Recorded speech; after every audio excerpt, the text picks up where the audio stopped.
Lindsey Norris, director of the Briar Creek Public Library, strode across the library with her keys in hand. It was lunch hour on Thursday, which meant book talk, crafts, and snacks, as their weekly crafternoon book club gathered in a meeting room on the far side of the building.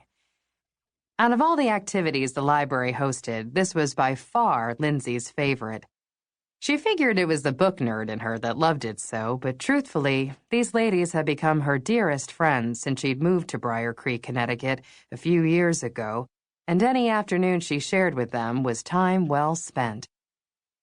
"Lindsey, wait up!" a voice called to her from the children's department. She spun around to see an old-fashioned aviator charging toward her. Lindsey squinted. Beneath the leather cap and goggles, she couldn't make out much, but she was pretty sure she recognized the upturned nose and stubborn chin as belonging to her children's librarian, Beth Stanley. But it was hard to say, as the rest of her was dressed in a white scarf, leather bomber jacket, black pants, and boots.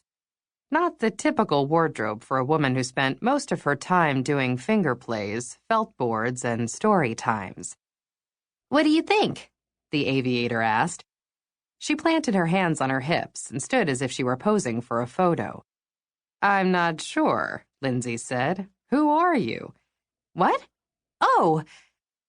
The woman wrestled her goggles up onto her head. "It's me, Beth. What do you think of my steampunk outfit?" "It's the bomb," Lindsey said with a laugh. Beth looked positively delighted with herself, and with good reason. You look like you could have stepped right out of Scott Westerfeld's Leviathan. "Yes!" Beth pumped a fist in the air. "That's exactly what I was going for. My teen group worked on these at our meeting last night. You should see some of the stuff they made. We're all getting together at the Blue Anchor tonight to have our holiday blowout and show off our outfits." "I love it," Lindsey said. Not for the first time, she thought how lucky the community was to have Beth, who truly brought reading to life for kids and teens.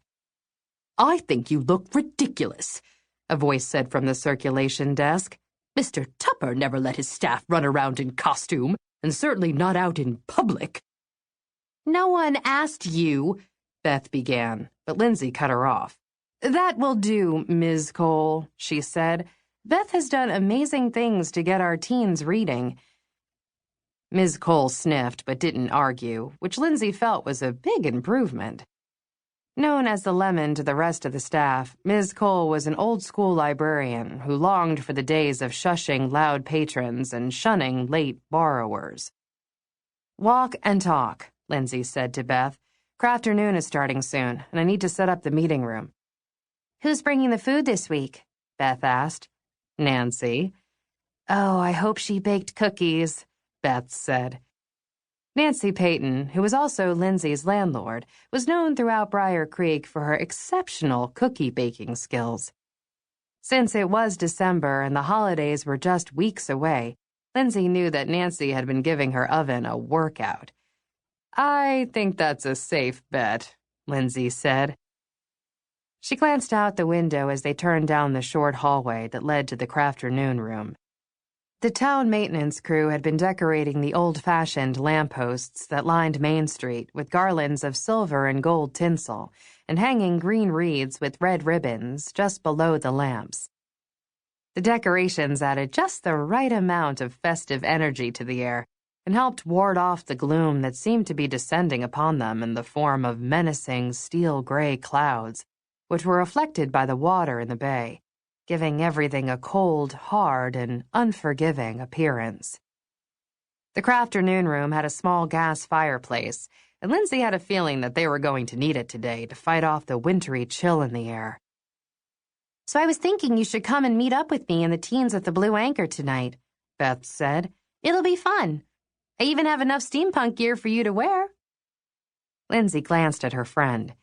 She could not picture herself looking like a souped-up Amelia Earhart.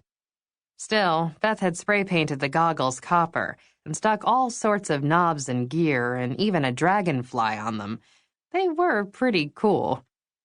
"I don't like to leave Heathcliff alone for that long," she said.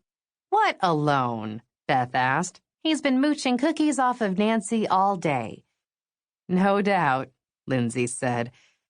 Nancy liked to have Lindsay's dog Heathcliff with her during the day, which is why he's going to need an even longer walk than usual tonight.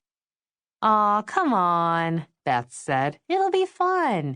Charlie's band is playing, and who knows, you might run into one of your admirers." Lindsay gave her a bland look. "I have no idea to whom you could be referring." "Sully or Robbie," Beth said. "You know they're both hovering around, waiting for you to give any hint of encouragement." "Did you finish the book for this week?" Lindsay asked. "Nice conversational segue, not," Beth said. "Yes, I finished The Woman in White, but you didn't answer. Did you know that the novel was so popular that Wilkie Collins had author of The Woman in White inscribed on his tombstone?" "Fascinating, but you might want to save that tidbit for when the other crafternooners start to grill you about your love life," Beth said. Lindsay turned the key in the lock and pushed it open.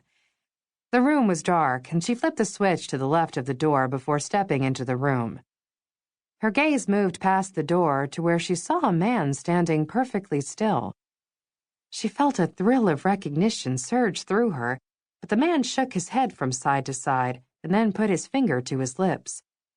Lindsay knew immediately that he didn't want anyone to know he was there. She quickly stepped back out of the room, bumping into Beth as she went. "What's the matter?" Beth asked. "It's freezing in there," Lindsay said. She shivered as if to prove it. "Even with the fireplace, there's no way this room will be warm enough to meet in. The heat must have been turned off, or maybe a window was left open. I'll check it out. In the meantime, could you set up one of the other meeting rooms for us?" "On it," Beth said, and she hustled back down the hallway in the direction of the main library.